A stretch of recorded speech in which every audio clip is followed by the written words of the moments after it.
Hello everyone, আসসালামু আলাইকুম। সকলকে ফাতিমা 360 অফিসিয়াল চ্যানেলে স্বাগত জানাই। আপনারা যারা আমার চ্যানেলে নতুন তারা অবশ্যই আমার চ্যানেলটিকে সাবস্ক্রাইব করে দিবেন। আজকে চলে আসলাম আপনাদের সামনে নতুন একটি ভিডিও নিয়ে।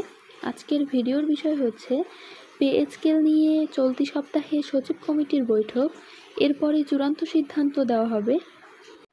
নবম জাতীয় পে স্কেল নিয়ে চলতি সপ্তাহেই বৈঠকে বসেছে পে কমিশনের সুপারিশ পুনর্মূল্যায়নে গঠিত সচিব কমিটি। অনুষ্ঠিতব্য এই বৈঠকেই নতুন পে স্কেলের রূপরেখার চূড়ান্ত সিদ্ধান্ত হতে পারে। অর্থ মন্ত্রণালয় সূত্র জানায়, সচিব কমিটির সভায় বেসামরিক প্রশাসন, বিচার বিভাগ এবং সশস্ত্র বাহিনীর জন্য কমিশনের সুপারিশ চূড়ান্ত করা হতে পারে। এরপর এ বিষয়ে একটি প্রতিবেদন অর্থ মন্ত্রণালয়ে জমা দেবে সচিব কমিটি। পরবর্তী সময়ে অর্থ মন্ত্রণালয় সেটি প্রধানমন্ত্রীর দপ্তরে পাঠাবে। শুরুতে 3 ধাপে পে স্কেল বাস্তবায়নের পরিকল্পনা থাকলেও সেই অবস্থান থেকে সরে এসেছে পে স্কেলের সুপারিশ পর্যালোচনায় গঠিত সচিব কমিটি। সংশ্লিষ্টদের মতে এখন এটি 2 ধাপে বাস্তবায়নের পরিকল্পনা নেওয়া হয়েছে। প্রথম ধাপে এজন্য প্রায় 44,000 কোটি টাকা ব্যয় হতে পারে। প্রধানমন্ত্রীর অর্থ ও পরিকল্পনা মন্ত্রণালয় বিষয়ক উপদেষ্টা রাশেদ আল মাহমুদ তিতুমির নিশ্চিত করেছেন যে নতুন পে স্কেলের বেতন ও ভাতা একসঙ্গে কার্যকর না করে কয়েকটি ধাপে সম্পন্ন করা হবে। জানা গেছে, নতুন পে স্কেল বাস্তবায়ন নিয়ে নীতি নির্ধারণী পর্যায়ে একাধিক প্রস্তাব নিয়ে আলোচনা হয়েছে।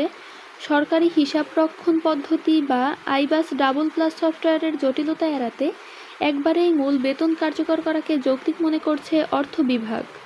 সে কারণেই পুরো প্রক্রিয়াটি 2 ধাপে সম্পন্ন করার পরিকল্পনা নেওয়া হয়েছে। এ পরিকল্পনা অনুযায়ী প্রথম ধাপে চলতি অর্থবছর থেকেই শতভাগ মূল বেতন বৃদ্ধি কার্যকর করা হতে পারে, আর দ্বিতীয় ধাপে 2027-28 অর্থবছরে ভাতা ও অন্যান্য সুবিধা বৃদ্ধি করা হতে পারে। অর্থ মন্ত্রণালয়ের সংশ্লিষ্ট সূত্র জানিয়েছে, সরকারি চাকরিজীবীদের জন্য 2 ধাপে বাস্তবায়নযোগ্য নবম পে স্কেলের গেজেট প্রধানমন্ত্রীর অনুমোদনের পর জারি করা হবে। এ সংক্রান্ত গেজেট জুলাইয়ের মাঝামাঝি প্রকাশ করতে পারে অর্থ মন্ত্রণালয়। নাম প্রকাশে অনিচ্ছুক অর্থ মন্ত্রণালয়ের আরেক কর্মকর্তা বলেন, জুলাইয়ের মাঝামাঝি পে স্কেলের গেজেট জারি হওয়ার সম্ভাবনা রয়েছে। মাঝামাঝি না হলে এর পরের সপ্তাহে গেজেট প্রকাশ করা হবে।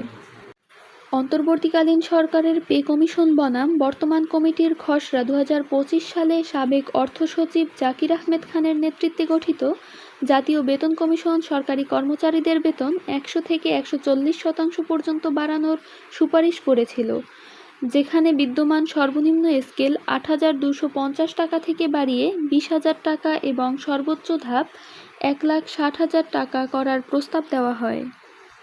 তো এই ছিল আজকের ভিডিওটি ভালো লাগলে অবশ্যই ভিডিওটিতে একটি লাইক দিবেন এবং যারা এখনও আমার চ্যানেলটিকে সাবস্ক্রাইব করেননি দয়া করে আমার চ্যানেলটি সাবস্ক্রাইব করে দিবেন। দেখা হবে পরবর্তী কোনো ভিডিওতে, সেই পর্যন্ত ভালো থাকবেন। আসসালামু আলাইকুম।